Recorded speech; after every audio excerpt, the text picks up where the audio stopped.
Robin Williams killed himself, and the police are killing us. August 14th, 2014, The People's Radio.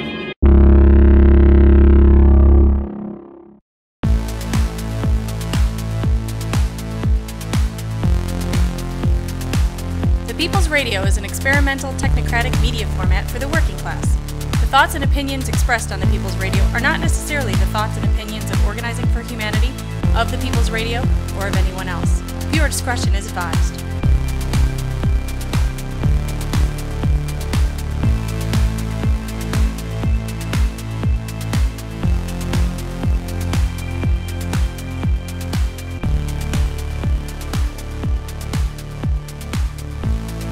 I'm not sure where to begin this week. I'm not sure what to say. The great Robin Williams is dead. Suicide. You know, last week, if you'd have told me that was going to happen, there's no way in hell I would have believed you. I mean, Robin Williams, he's like the happiest guy on planet Earth. He's the funny man. He is Robin Williams. He is the ultimate comedian, the ultimate jokester, the ultimate happy-go-lucky guy. He's the guy that kings and queens count on to cheer them up. He's the go-to guy that networks will call upon to be interviewed when they want things to be lighthearted and funny. And apparently he was suffering from depression and Parkinson's disease. And it was a little overwhelming for him. He apparently thought that, all of his good days was behind him. And it was nothing but downhill. So he took his life. He hung himself with his own belt, slit his own wrist with a pocket knife, which seems to indicate that he really, really wanted to kill himself with urgency. It's a very sad day. Very sad week for America. It's very sad. Robin Williams was like a hero of mine, you know. I mean, here's a guy that made a career off just acting crazy, making people laugh. I don't know.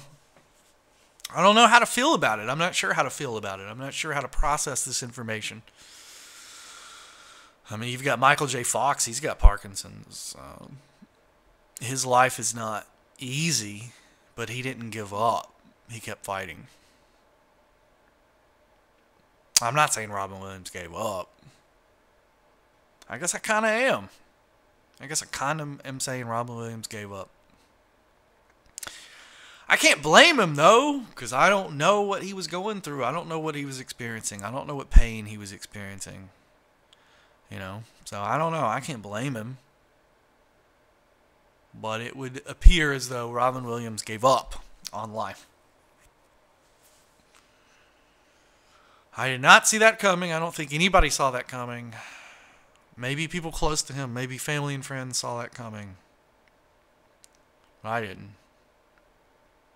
Moving on the People's Radio. In Ferguson, Missouri, we currently have a little situation happening.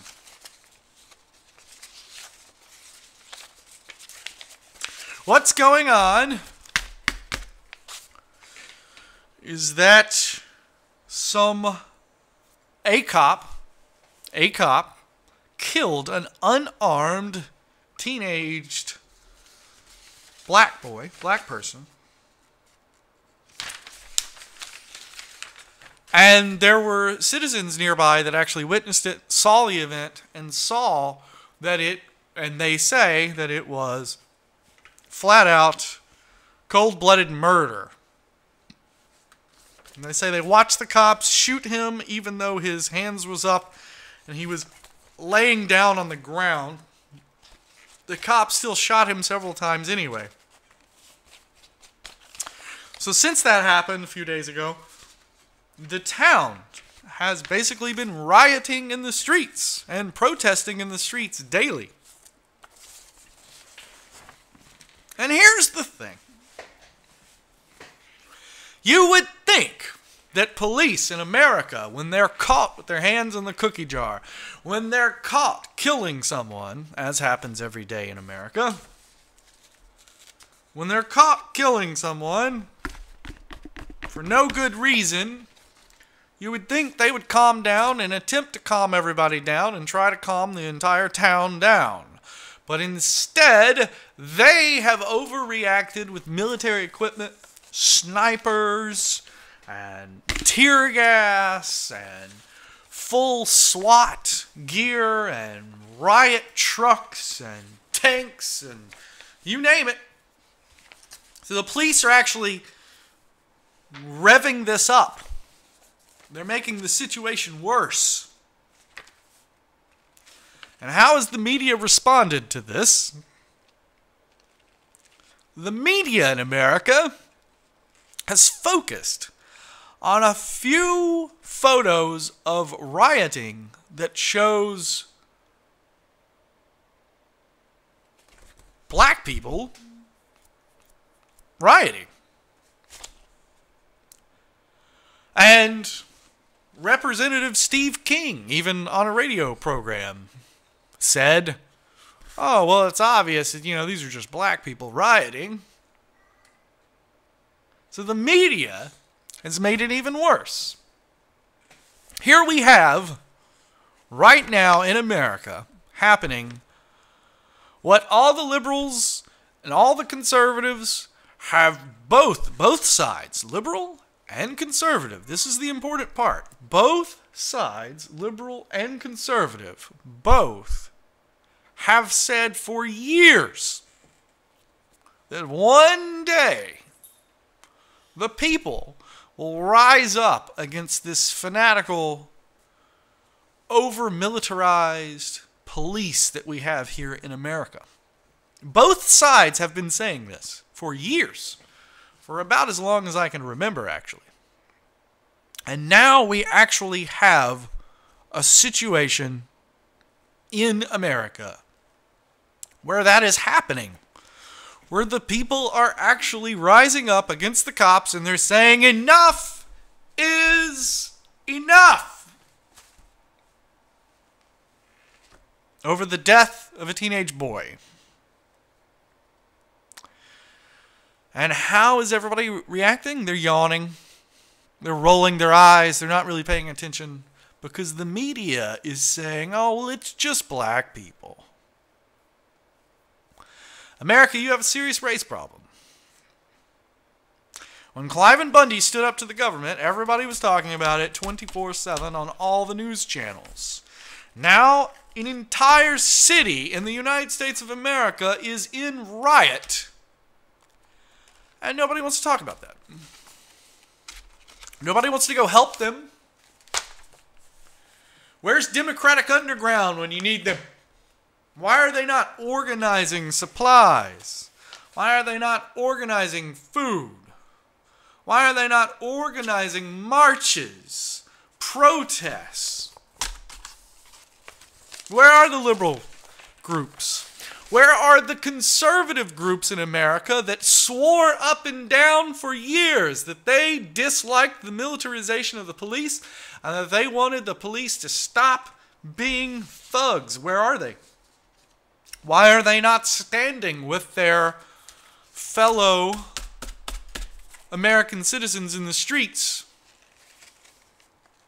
Where are you, Americans? Where is the American citizen? Why is he not standing up to the police in this situation? We know that a cop killed a guy in cold blood. We know that we have several eyewitnesses that claim that it was death in cold blood. We know that the police department is actually taking steps to prevent his identity from being revealed to the public because they know there's something to hide. Why else would they act like that? Some interesting developments, though. And you should be ashamed. You should be ashamed, fellow Americans. Because you're not going to help them. You are not going to help your fellow citizens in this protest. And while you're not doing anything, while you're sitting around being American and sitting on your ass and sitting on your couch and watching your 300 channels of sports and eating your $3.50 Hungry Man dinner, Palestinians are connecting on Twitter with the people of Missouri, of the people of Ferguson, and they're providing them with info on how to tolerate and handle the tear gas being shot at them by the police. They are providing them with info on how to outmaneuver the police, how to stay safe, how to be in those streets while those cops are shooting tear gas in full riot gear at you and still be safe. The Palestinians over the internet are coming to the aid of your fellow Americans as you sit on your ass. Just let that sink in. I know, I'm sure you have a job tomorrow, so you don't have time to go running off to Missouri. I'm sure you have responsibilities, so you don't go packing up the trunk just yet. But come on. We have the internet. The Palestinians are using the internet to try to help these people. Remember when Egypt had the riots and Anonymous was piping in internet to these people so that they could use the internet in order to coordinate their efforts against the police and against the military there so that their protests would be more successful? You remember that? Why aren't we doing something similar? Why aren't we making sure that these people are connected with smartphones? These people have hubs, network hubs of communication that they can go to get marching orders, to understand what's going on so that they can be safe. This is not just for the safety of the protesters, this is for the safety of everyone involved, including the police. When tensions are high in the streets, when you have rioters, things can go bad, things can go wrong. Instead of just having an angry mob out of control, these people need some form of chain of command. They need goal. They need a goal. They need a goal. They need a goal. And the goal should be the police need to admit what happened. They need to file charges against this cop that committed this murder. And they need to drop the militarization of the police. They need to drop the whole tanks and the SWAT and the sniper rifles. They need to drop it. In my lifetime, I've seen the most disturbing trend. In my lifetime, I've seen police go from happy-go-lucky Carl Winslows with a badge that are just there to help you, all the way to the other end of the spectrum. Now they are flat-out Blackwater thuggish types that worship guns, call humans animals, and have a fetish over harming others. We now live in America with the warrior cop, the military cop. Police are no longer your friends, America. Police are no longer your friends. They are the boot of oppression.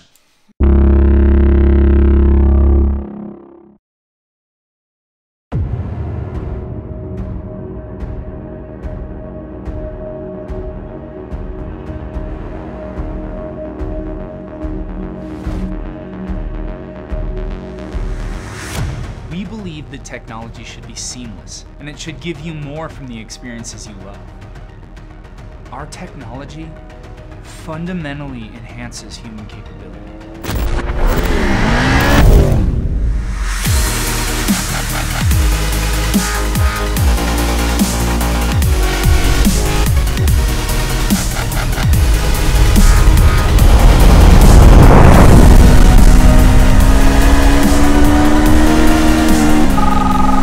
Call from Sarah. Turn left in 20 miles.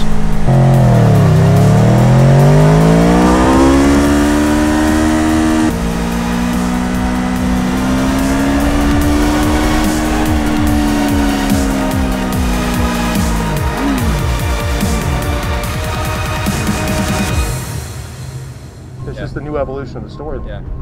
I think this is hot. That feels like tomorrow. It really, really does. It feels like tomorrow. You've taken all the electronics out of the high-tech cars and just put it right here. Honestly, it's going to change everything. When you put on a Scully helmet, you get essentially an ecosystem. As soon as you turn something into a platform, then suddenly you get a level of innovation that you had never thought about before. Being a professional motorcycle racer takes a lot of fun away from riding on the street. But this could make it fun again. It will make your riding safer. With its high-speed microprocessor and operating system, it's the smartest motorcycle helmet ever imagined. Scully is the future. Join the revolution.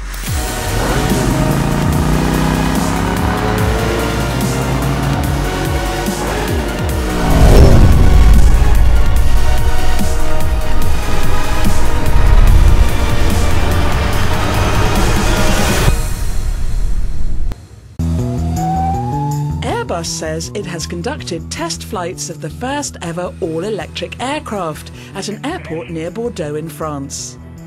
The E-Fan was designed by Airbus based in Toulouse and measures just 6 meters from nose to tail, but it could be a key step towards greener, quieter, cheaper flights in the future. There are 120 battery units, 60 on each side. Each engine is powered by 60 battery units fitted into the wing space. The plane's first flight lasted less than 10 minutes, although researchers say it can fly for up to an hour before needing to be recharged. With a top speed of only 220 kilometers per hour and space for just one pilot and one passenger, the E-Fan is unlikely to replace traditional commercial aircraft just yet. But engineers hope that as the technology develops, larger electric or hybrid aircraft can be built.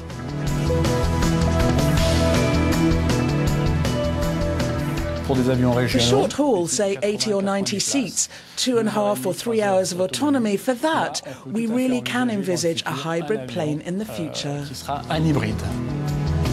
Electric planes would be quieter and maybe cheaper, but for the environment, cleaner planes could make a huge difference.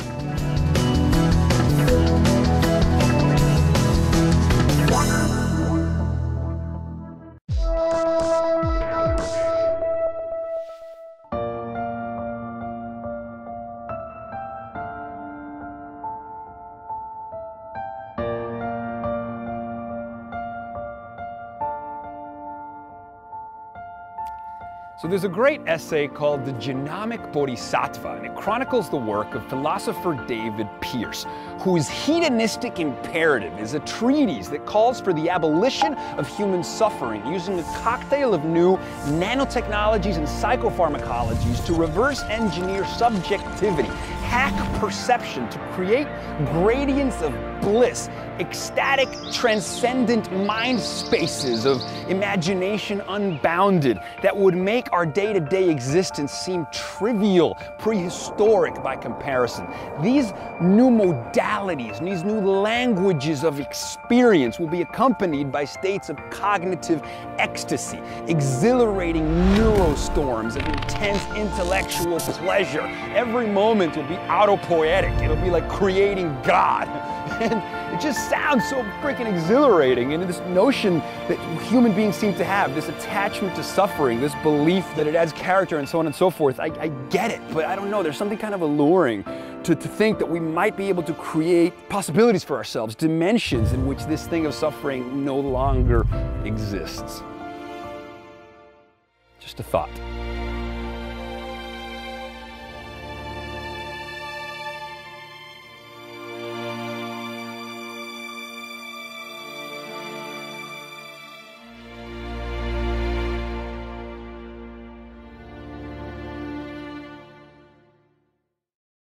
Continuing, second half of the People's Radio. Let's see if we can get through the news items of this week real fast. And then we can get to the good stuff. We can go ahead and end the program on a good note. I'm trying to end the program early. That'd be nice. I just want to recommend my listeners go to Media Matters. Media Matters is a nonprofit organization that tracks conservative news outlets, basically. So if you're a liberal, check out Media Matters. It's where you get wonderful stories like this. Fox News still not talking about the congressional report on Benghazi. If you remember, if you're a listener to this program, you will know that Fox gave over 2,000 segments on air about Benghazi 3 months after Benghazi. The 3 months after Benghazi, there was over 2,000 Fox News segments talking about the Benghazi scandal. Well, now that we have a congressional report that has cleared Barack Obama of any wrongdoing and says that there is no scandal, Fox News has talked about Benghazi not once. Not once. They now refuse to talk about Benghazi now that Barack Obama has been proven to not do anything wrong. Ladies and gentlemen, the conservatives of our country is what's wrong. They are the hypocrites. They are the deceitful ones. They are the liars. Moving on. A report shows billionaires secretly control the EPA. This is from Yahoo News, so take it with a grain of salt. Saving the environment is usually looked at as a positive thing, but a new report from Senate Republicans alleges that a shady underbelly in the quest to save the forest and other environmental causes. The report, How a Club of Billionaires and Their Foundations Control the Environmental Movement and Obama's EPA. It's 92 pages. It's an elite group, quote from it, an elite group of left-wing millionaires and billionaires, which this report refers to as the Billionaires Club, who directs and controls the far-left environmental movement, which in turn controls major policy decisions. The report alleges that billionaires are donating large funds to intermediaries, which then donate to tax-exempt nonprofits, which then in turn lobby the government. These wealthy liberals fully exploit the benefits of a generous tax code. The report says, instead of furthering a noble purpose, their tax deduction contributions secretly flow to a select group of left-wing activists who are complicit and eager to participate in a fee-for-service arrangement to promote shared political goals. There are, in fact, these very intricate, complicated webs of outside groups on both sides of the aisle that are finding new ways to steer money into politics, says the Republican. So you want to know what I think about that? I think the Republicans are some hypocritical assholes once again. They've been running billions of dollars into politics for over 35 years now. They've been running money through politics, and as soon as they find out, uh-oh, we've got a billionaire or two on the planet that aren't conservatives, they freak out. Oh no, liberals have money? We can't allow liberals to have money. Just like you can't allow blacks to have guns or Hispanics to have jobs. I'm getting really sick of the conservatives in America.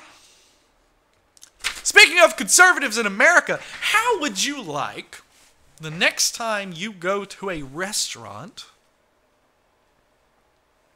how would you like to be charged a fee to cover the wages of the person serving you? Well, a Minnesota restaurant has added a new surcharge to every customer's tab to cover the huge 75-cent an hour increase. What happened was Minnesota raised their minimum wage standards, so this restaurant has to pay an extra 75 cents an hour to their employees. So now they're putting a 35-cent fee on everybody's bill, and they're calling it a wage fee.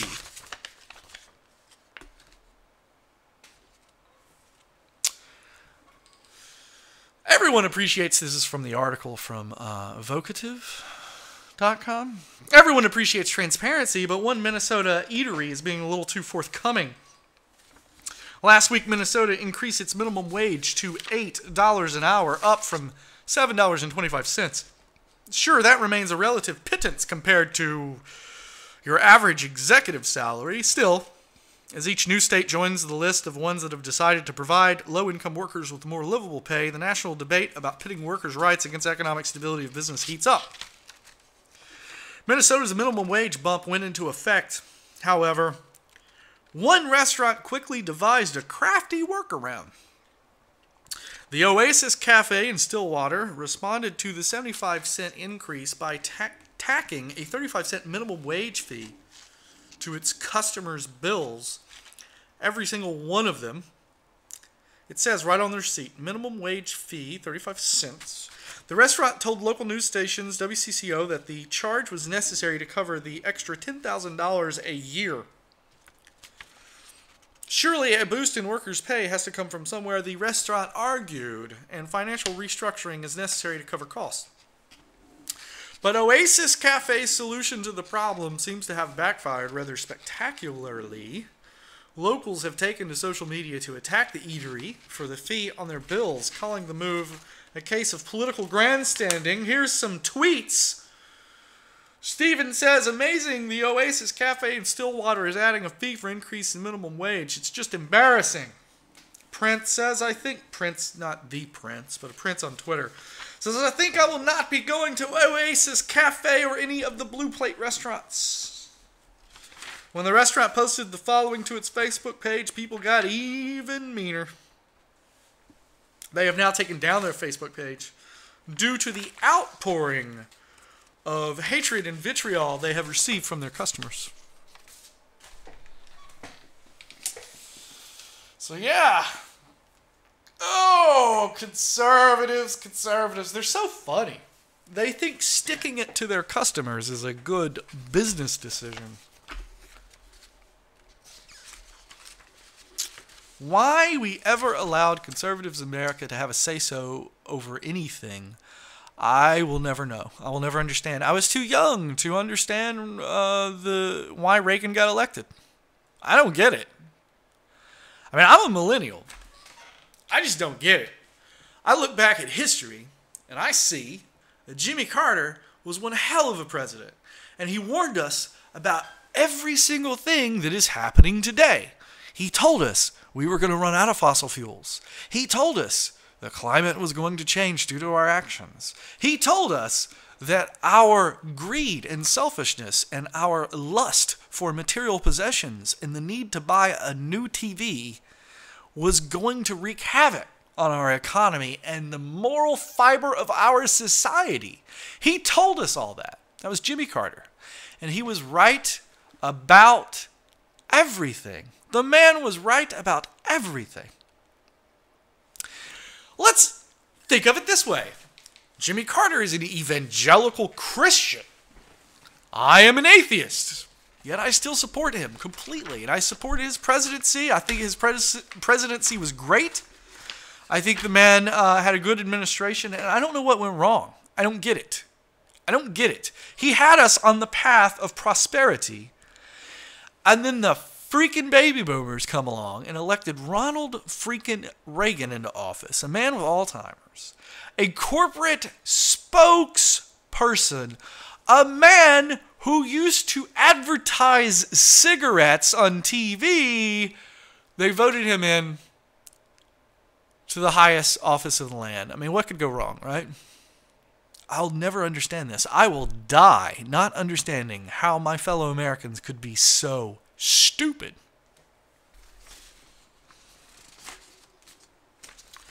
Final story for this evening, because I'm ready to get out of here. I'm still working on the garden tech and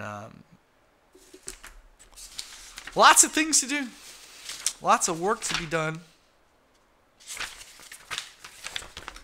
This is the final story, and then I'm going to talk about the presentation I'm going to end the show with. We'll talk about that for a few minutes. This is from Motherboard again. Artificial wombs are coming, but the controversy is already here. Folks, I've known about this since I was a teenager. I've known about this for over 10 years. Scientists are eventually going to create an artificial womb. It's only a matter of time. Now, the debate and the thoughts on the table, should we say, the thoughts on the table. At the time, 10 years ago, 15 years ago, when I knew about the artificial womb being developed, the thoughts that come to your head first and foremost are the gay community. How long before an artificial womb is put in a gay man so that a gay man can have his own child? Well, I'll tell you, it's not going to be long. It's going to be in my lifetime. It's going to be in your lifetime, if you're listening to me. It's going to happen in our lifetime. And the public outrage is going to be a meltdown, the likes of which the world has not seen. America's going to turn into the Middle East. If you think gays getting married pissed off a lot of Christians, just you wait until gays start impregnating one another and having children on their own. When that happens, the Christians will riot. They will have a full meltdown. They'll think the world has come to an end. But you think the controversy stops there with artificial wombs, but it does not. The controversy with artificial wombs does not stop there. It only begins there, because then women will decide, I don't want to have a baby in me. I don't want that child getting in the way of my career, my health, my life. I don't want that child wrecking my body and shortening my life. Why don't we just put it in the artificial uterus, have a company that is paid to watch it to make sure the baby develops properly and is given proper nutrients and stimulation, and then they can just call me when the baby is ready to be born, and then we can just go pick it up. Folks, human birth has the potential to be even more convenient and even easier than self-driving cars. We have some serious moral questions and moral dilemmas that our generation must stand up with courage and face. These are questions that humanity will be struggling with for as long as I can foresee. These are deep moral questions. Is there some sort of reason to keep biological pregnancy? Is there a reason to keep women pregnant when we can do it better, safer, more convenient using technology? Is it right? Is it just? Is it moral to allow a woman, a female, to risk her own life being pregnant when we can, in fact, give her a child that is hers, of her own genetics, without any risk to her body? Or will we find ourselves falling once again into the naturalistic fallacy? The idea that because it's not natural, it must be bad. We have to stay away from that one. That's a logical fallacy the anti-GMO people use. And it is very much fallacious. Ladies and gentlemen, I'm going to go ahead and end the program this day. We have a 15-minute program that we need to go over real quick that's going to talk about automation in the workplace. I'm just going to give you a quick teaser about it. If you think your job is safe, you are wrong. Robots are coming for your jobs. Robots are coming for your job. Once again, thank you for listening to People's Radio. This is August 14, 2014. I'm going to go ahead and end this program today so we can watch this 15-minute segment about automation in the workplace. Thanks again for listening, guys. You can find us facebook.com/Technocrat Radio, reddit.com/r/The People's Radio, youtube.com The People's Radio, of course. We'll see you next week.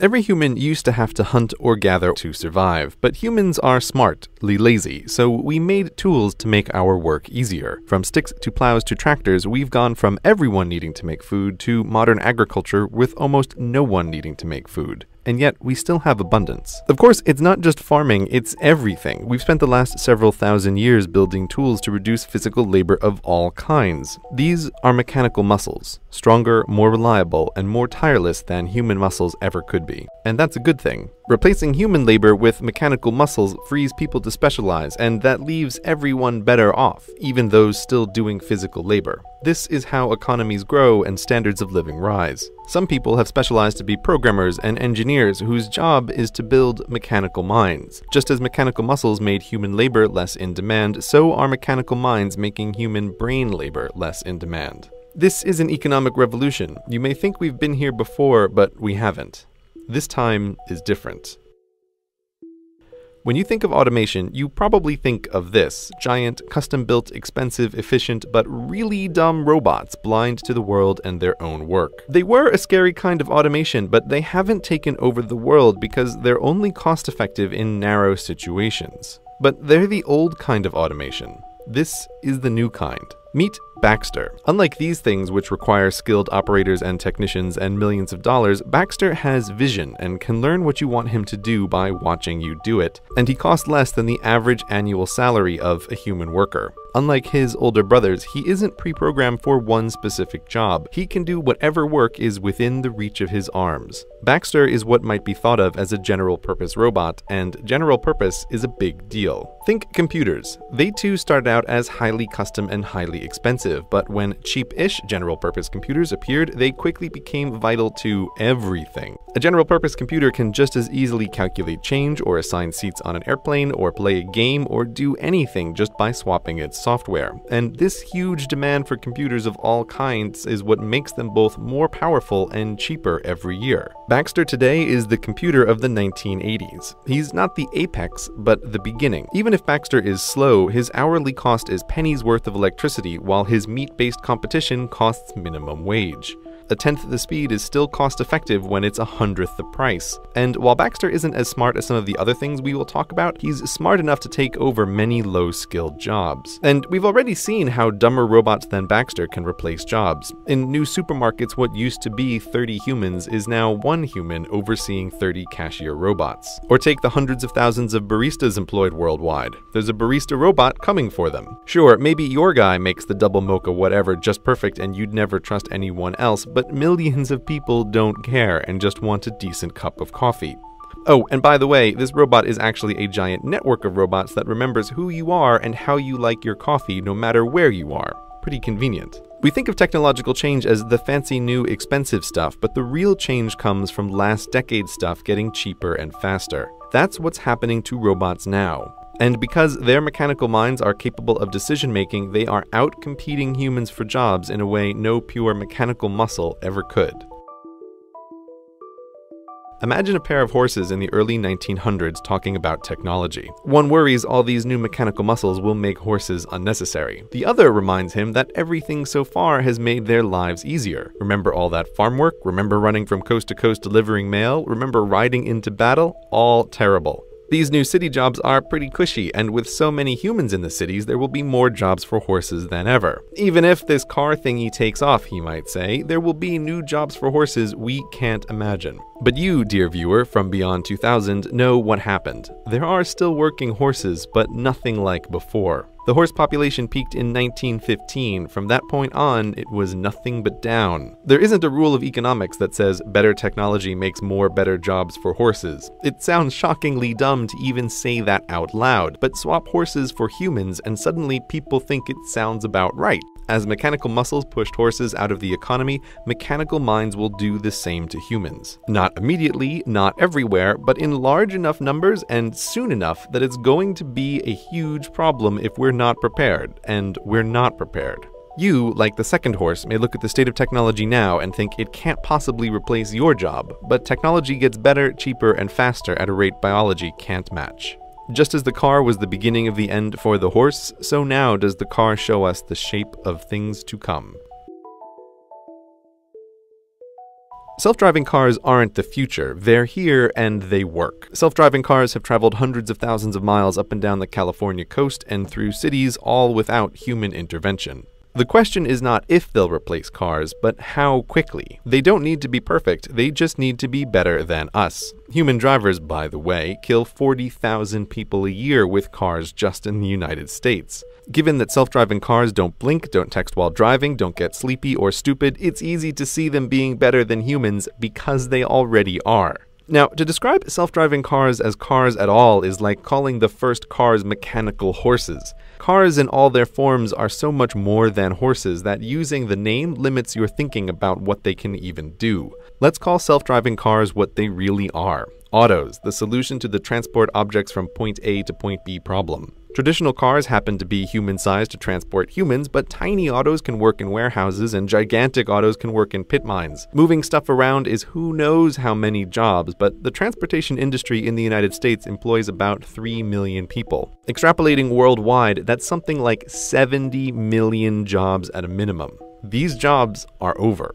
The usual argument is that the unions will prevent it, but history is filled with workers who fought technology that would replace them, and the workers always lose. Economics always wins, and there are huge incentives across wildly diverse industries to adopt autos. For many transportation companies, humans are about a third their total costs. That's just the straight salaries. Humans sleeping in their long-haul trucks cost time and money, accidents cost money, carelessness costs money. If you think insurance companies will be against it, guess what?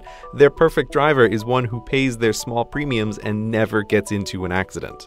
The autos are coming, and they're the first place where most people will really see the robots changing society. But there are many other places in the economy where the same thing is happening, just less visibly. So it goes with autos, so it goes for everything.